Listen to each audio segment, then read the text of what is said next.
Bienvenue dans une nouvelle série où je voyage dans le monde pour construire des Lego. J'ai déjà créé de nombreux lieux, chacun rempli de boîtes de Lego. Cette fois-ci, je vais visiter 3 pays sur 3 continents par vidéo, en construisant surtout un seul set. Attention spoiler, l'un d'eux pourrait être volé par un singe. Mais tout commence à Las Vegas. Nous sommes à Las Vegas, Nevada, où je vais construire le set skyline de la ville. J'en ai déjà construit 5 dans différentes villes, Londres, Paris, Venise, Singapour et New York. Et avec 13 au total, cela me mettrait à un peu moins de la moitié de cette liste. Nous devions d'abord visiter quelques sites, je ne sais pas pourquoi je fais cette tête. Étrangement, Las Vegas m'a rappelé Disneyland. Les hôtels étaient à thème, immenses, exceptionnellement propres, et bien entretenu. Il y avait aussi des reconstitutions de monuments célèbres, comme la Tour Eiffel, les pyramides et Venise, avec un grand canal intérieur.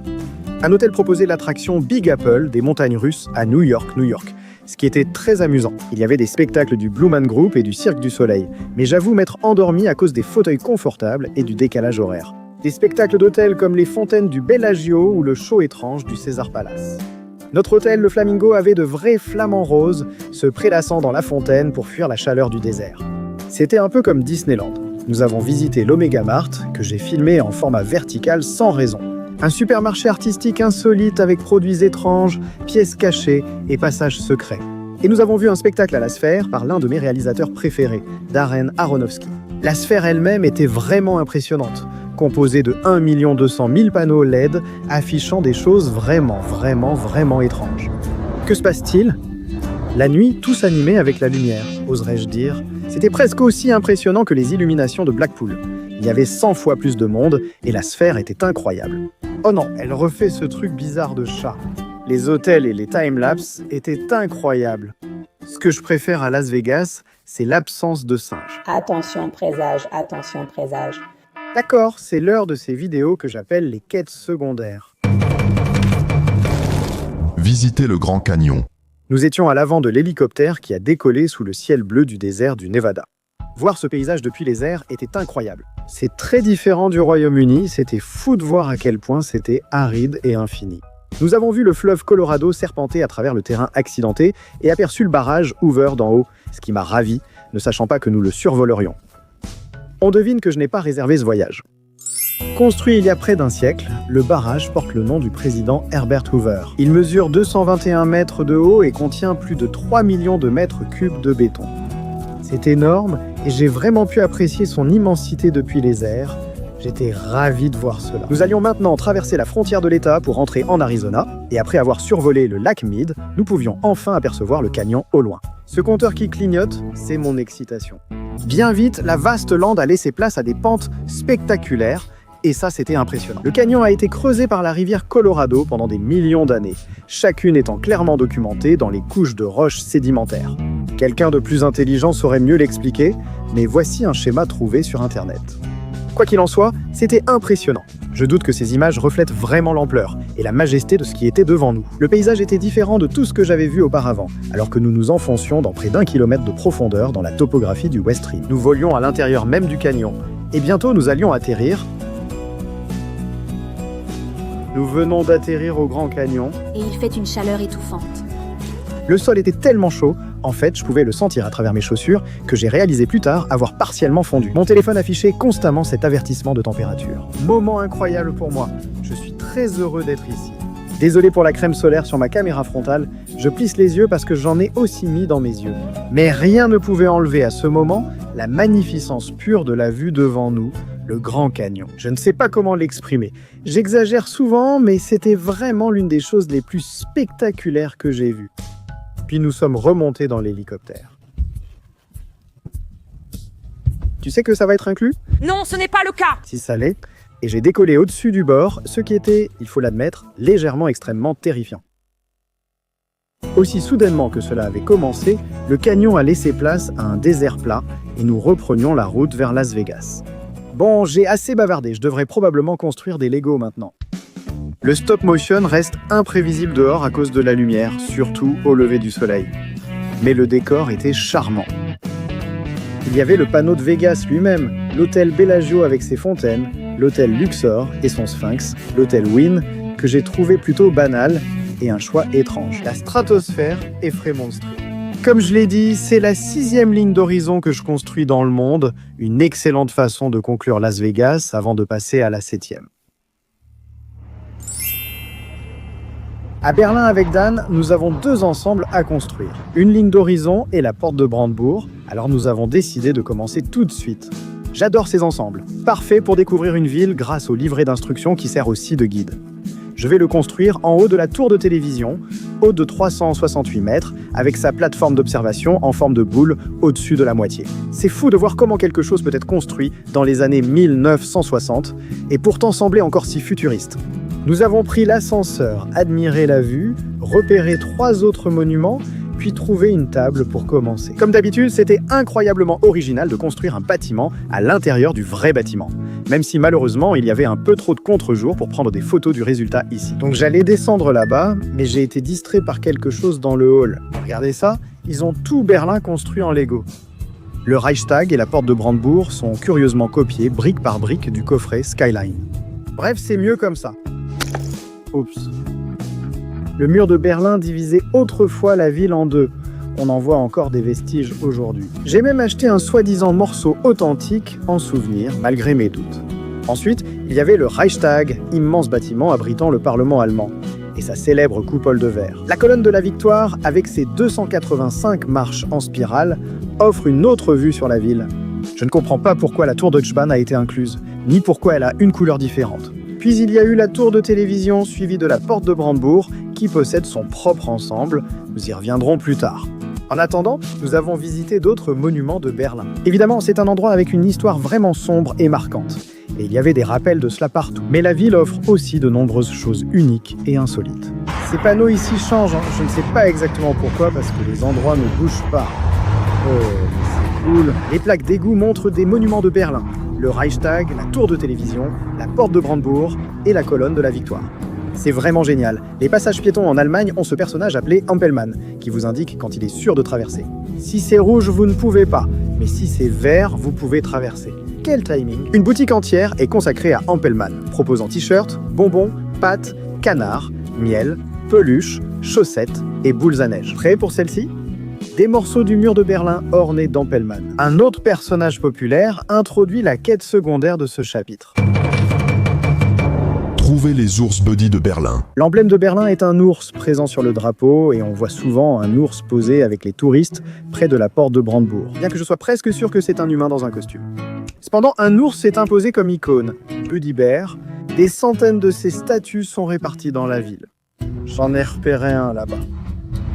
J'ai voulu photographier un maximum de statues alignées, puis les faire défiler comme un flipbook. Je n'ai réussi à en trouver que 17, mais voici le résultat.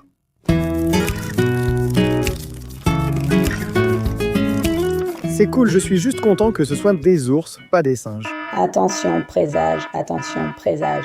Je m'égare encore, désolé. Continuons un peu de Lego. Voici la porte de Brandebourg, sans doute le monument le plus emblématique de Berlin, construite à la fin des années 1700, ou dans mon cas, en 2025. C'est un chef-d'œuvre néoclassique qui est devenu synonyme de la ville. La construction en Lego a été rapide et simple, reflétant son élégance. Peut-être que les chevaux sont un peu discutables, mais ils ont fait de leur mieux compte tenu de l'échelle. J'y étais dès le matin, et même si j'étais très fatigué, cela signifiait que j'avais presque toute la place pour moi tout seul. Je reviens plus tard dans la journée pour voir l'affluence, ce qui me rend satisfait et content. Ma satisfaction a disparu en voyant la petite taille de la porte de Brandebourg en Lego au magasin. Très bien, il était temps de laisser Berlin derrière nous et de nous diriger vers notre dernière étape, l'Inde. En arrivant en avion, je ne savais vraiment pas à quoi m'attendre. On entend beaucoup de choses sur l'Inde et je suppose que je m'attendais au pire. Oui, il y a des singes à ici. Mais c'était tout le contraire. J'étais ici avec ma famille et nous avons passé les premiers jours à Delhi. Je n'ai pas beaucoup filmé, mais c'était aussi chaotique que magnifique. Nous avons vu les sites majeurs, ce qui a donné une excellente première impression du pays. J'ai encore moins filmé à Udaipur. J'étais si malade que je sortais à peine de l'hôtel qui était pourtant très beau. C'est à Jaipur que j'ai réellement découvert l'Inde et ses richesses. C'était encore très chaotique, souvent extrêmement accablant, mais les gens étaient vraiment adorables. Ils nous aidaient même à traverser les routes absolument dangereuses. Par exemple, voici un extrait de moi en train d'essayer de traverser un rond-point. Et j'ai encore du mal à croire que j'en sois sorti vivant pour pouvoir le raconter. L'architecture était superbe et la nourriture délicieuse, même si notre repas était cuisiné sur de la bouse de vache. Nous avons même rencontré l'homme des cornichons de l'Inde. La seule chose que je n'ai pas aimée, ce sont les singes, et ils étaient partout, sur tous les toits, et même en train de grimper sur les câbles électriques. Mais pour l'instant, ils restaient à l'écart. Attention présage, attention présage. Nous avions déjà visité 3 villes, et allions ensuite au parc national de Ranthambore, l'endroit que j'attendais le plus. Avant de terminer par la visite, et bien sûr la construction du Taj Mahal, ces longs trajets étaient devenus l'une de mes parties préférées de l'Inde. On ignorait toujours ce que la fenêtre révélerait ensuite. Je dis ça, mais il y avait toujours des singes, seuls ou en famille, gardant leur distance. Notre chauffeur nous mettait vite en garde contre eux. C'est dangereux.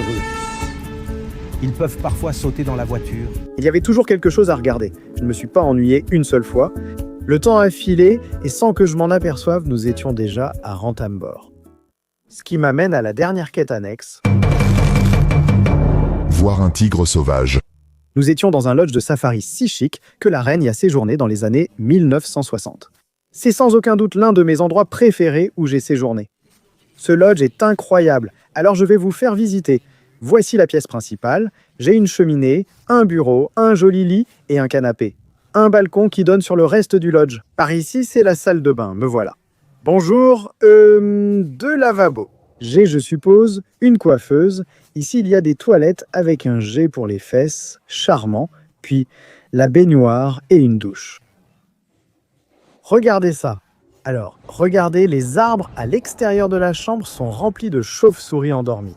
En fait, il y avait des animaux sauvages partout. Des abeilles, des oiseaux, des perroquets, des hiboux, des lièvres, des tamias et malheureusement des singes.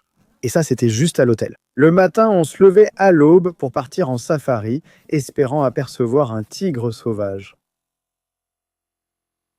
La Jeep où nous étions ne rassurait pas avec ses côtés et toits ouverts. Je me sentais un peu comme de la nourriture pour tigres alors que nous roulions dans l'air frais de l'aube et entrions sur leur territoire. Je n'étais jamais allé en safari auparavant, mais là, c'était l'aventure authentique. Une Jeep décapotable sur des pistes en pleine nature sauvage. Le soleil filtrait à travers les arbres quand nous avons vu notre premier animal, un nilgot. Des ponts étaient partout, et à chaque pas, 2 ou 3 fuyaient les buissons. De nombreux cerfs sambars étaient présents. Nous avons vu des martins pêcheurs, plus de perroquets, et même des crocodiles se faufilant dans l'eau. Jusqu'ici, seules les empreintes de pattes prouvèrent la présence de tigres. Presque tout ici se cachait. La région compte de nombreux animaux comme les léopards, ours lipus, hyènes, porc-épic et autres. Nous n'en avons vu aucun. L'espoir reposait sur les tigres, qui, au sommet de la chaîne alimentaire, n'ont pas à se cacher. Et alors que nous avons tourné à un coin, dangereusement près d'un lac infesté de crocodiles, notre chance était sur le point de tourner.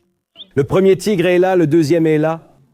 2 tigres se prélassaient de l'autre côté du lac, apparemment frères et sœurs, et âgés d'à peine 1 an ou 2. J'étais secrètement un peu déçu de les voir aussi loin, mais c'était quand même un spectacle incroyable. Puis soudain, leur mère s'est approchée furtivement de nous, à seulement quelques mètres de la Jeep. Et je crois que je préférais quand ils étaient loin. C'était terrifiant, il n'y avait littéralement rien qui nous séparait. J'ai demandé au guide si les tigres pouvaient nous attaquer. Il a répondu calmement que oui, mais qu'il ne le faisait généralement pas. Cela ne m'a pas rassuré. La mère est vite partie et nous avons repris l'observation des 2 de l'autre côté de l'eau. J'ai alors demandé au guide si les tigres nageaient ou allaient dans l'eau, et il a de nouveau répondu « Oui, mais en général, ils ne le font pas. » Et la seconde d'après, on en voit un dans l'eau. Au début, il pataugeait sans but, mais d'un mouvement de tête, il s'est dirigé droit vers nous.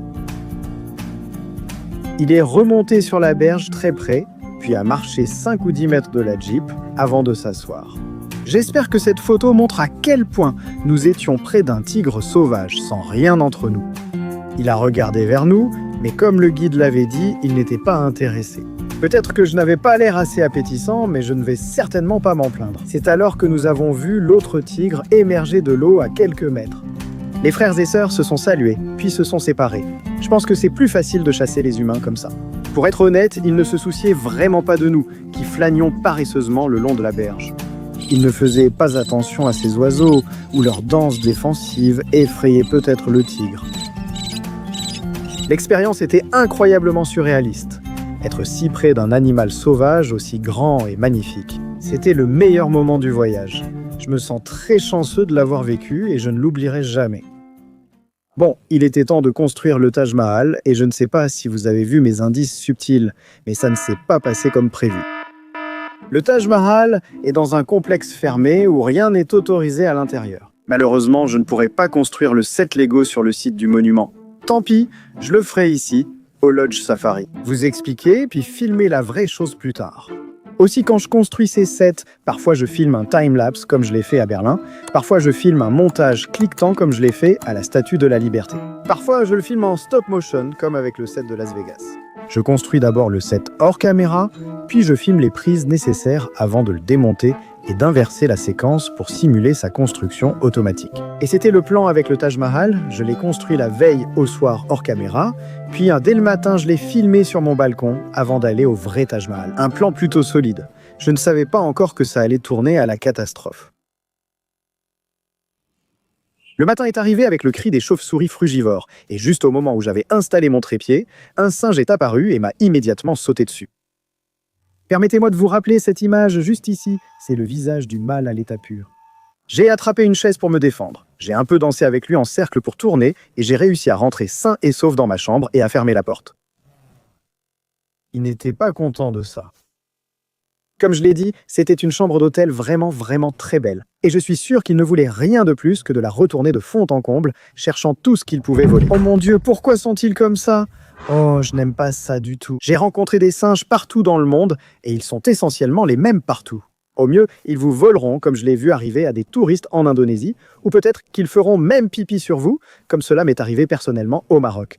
Mais il est très probable qu'ils vous mordent, et cela signifie une hospitalisation immédiate et des injections contre la rage dans l'estomac. Pour tous ceux qui n'ont vu des singes qu'aux os, les singes sont maléfiques.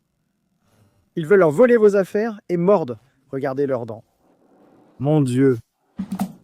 Oh, j'ai essayé de filmer le Taj Mahal. Après avoir vérifié que toutes les eaux de fenêtre étaient fermées, j'ai compris que j'étais en sécurité et j'ai collé mon visage contre la vitre. Il n'a pas apprécié cela. Oh mon Dieu, le Taj Mahal est encore là. Vais-je même pouvoir le filmer? Regarde ses dents, regarde ses mains. Waouh! Il essaie d'enlever l'autocollant. Dégage, dégage, dégage! Il s'est alors retourné et a sauté sur le mur du balcon, fonçant vers le Taj Mahal. Et par miracle, il est passé devant. Puis un deuxième singe est apparu, celui-ci était bien plus intéressé. Ce gars joue aussi. Super. Laisse-le tranquille, s'il te plaît. Mince. Eh bien, voilà mon histoire du Taj Mahal. Même en essayant, ça n'aurait pas été pire. Et il en a pris une partie. Il est littéralement en train de manger le Lego. Ils se sont assis sur le mur, mâchant des morceaux de mon Taj Mahal, puis ont commencé à le détruire ensemble. Le plus petit singe a retiré le sommet du dôme, puis on ne l'a plus jamais revu, tandis que le plus grand ne s'est pas retenu. Oh non, arrête ça! Arrête, s'il te plaît, arrête! Oh, c'est de la torture! Impuissant, enfermé, je pouvais à peine regarder. Arrête ça! Et il était très minutieux. Oh là là! Ça a duré comme ça pendant un bon moment, et après une éternité, le grand singe est enfin parti. Je crois que la voie est libre. Voici ce qu'il reste de mon ensemble Lego. Beaucoup des pièces restantes étaient fissurées et portaient des marques dedans. Je vais garder ça. Le dessus est en fait intact.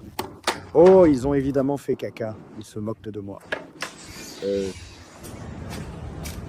Tout ça a été mâché. Tout comme ceci. Il y a un morceau ici, tout mâché aussi. Je pense que c'est tout. Je vais essayer de récupérer ce que je peux s'il y en a par terre là-bas. Mais waouh! Nous avons enfin vu le vrai Taj Mahal, aussi incroyable que je l'imaginais.